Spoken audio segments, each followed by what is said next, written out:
Morning, everybody. I hope you've all had a lovely weekend. The weather hasn't been great, has it? But hopefully everybody's managed to get out and about and do something rather than sitting in all the time. It's always good to just, even if it's just a 10-minute walk down the road and back. Okay. So it's our last week of half term. And then you get a week off to relax, which is fantastic, isn't it?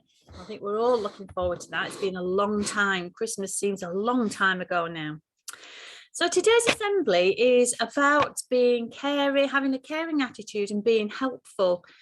My head teacher's certificates at the end of this week is going to be for people who have really gone out of the way to be helpful to other people.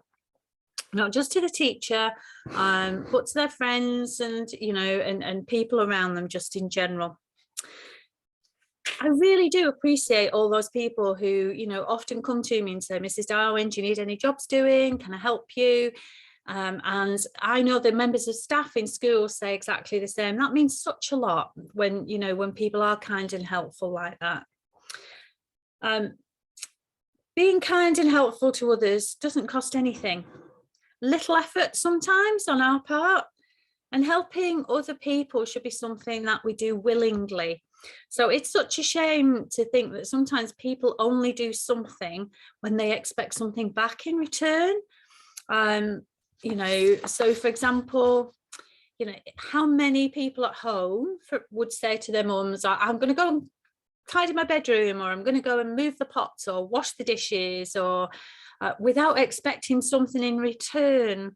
Biscuit, sweet, extra spending money. Yeah, I wonder. Hopefully that's not you, but I remember, my children did exactly the same. And sometimes the satisfaction of helping people, that should be the reward.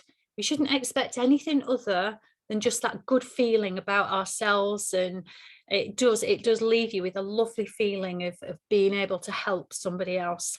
And the good thing is that every single one of us is capable of helping. Doesn't matter how big, small, old, young we are. Even very, very young children are eager to help. Our nursery children are lovely at tidying up and doing things to help others. You can include people in anything, cleaning, dusting, whatever. Doesn't matter really. In nature, there are small creatures that help larger creatures. For example, there are tiny little fish. Sometimes they're called doctor fish. I don't know whether you've heard these. And they clean all the fungi, which is like little small growths on bigger fish. And then there are birds, some birds that eat the parasites, which are like blood-sucking insects, really, that live on the bodies of larger animals.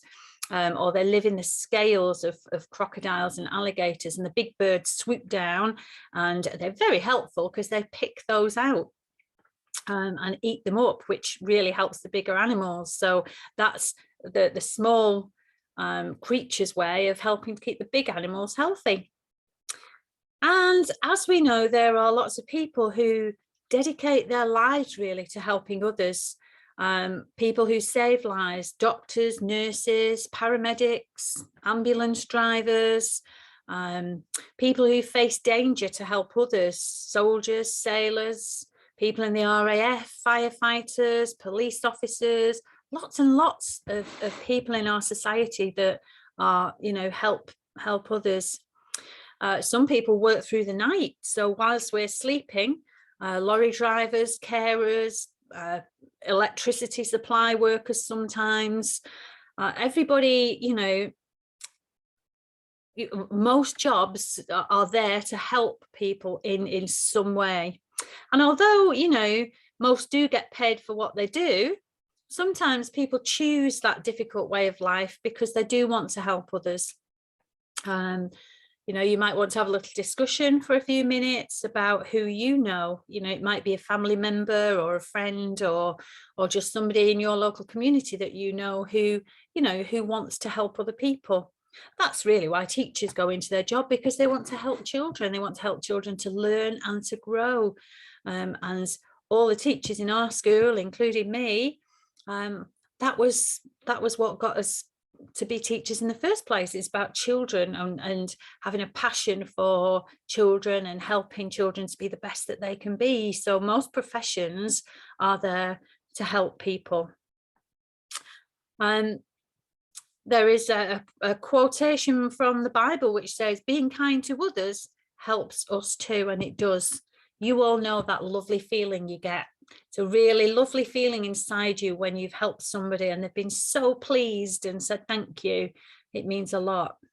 Okay, it's a really lovely feeling to have. There's a short poem here about someone small that helped somebody very, very big. You will have heard this before because it's a fable. I'm not sure whether you'll have heard it in a short poem. One day when Lion was resting, a mouse came running past. Lion quickly grabbed him in his paws. He held him fast. Got you, little mouse, said Lion. I'll make a meal of you. Not much of one, I must admit, but then you'll have to do.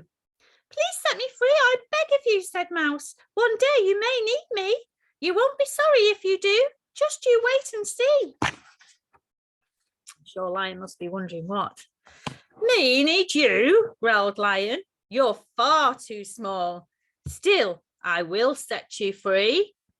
Though how a little thing like you could help, I truly cannot see. Soon Lion was trapped in a hunter's net. He roared aloud, began to fret. The little mouse could hear the sound, jumped on the net in leaps and bounds. With teeth so sharp, he gnawed right through, helping Lion as he said he'd do. Thank you, Mouse, said Lion. You kept your word, and now I too am free. Indeed, you kept your promise and helped to rescue me. I must admit that I was wrong, and that the weak can help the strong. So one good turn deserved another when kindness was shown one to the other. So have a little time to reflect today. Stop and think, how can you be helpful to others today? What can you do that's going to make somebody else feel grateful and you know, fill them with happiness to show that somebody else cares about them? And if you shut your eyes for a moment, if you believe in God, in any God, shut your eyes and say this little prayer. If you don't, just listen to the words, because the words belong to anybody. Dear God, teach us to be thoughtful and kind. Lord of the loving hearts, make mine be loving too. Lord of the gentle hands, make mine be gentle too. Lord of the willing feet, may mine be willing too. So may I grow to be more like you in all I say and do. Nice. Okay. So can't wait to see who gets certificates at the end of this week. Okay. And it's our last week. Let's have a good week, everybody. Take care of yourselves. I'll see you in school. Bye for now.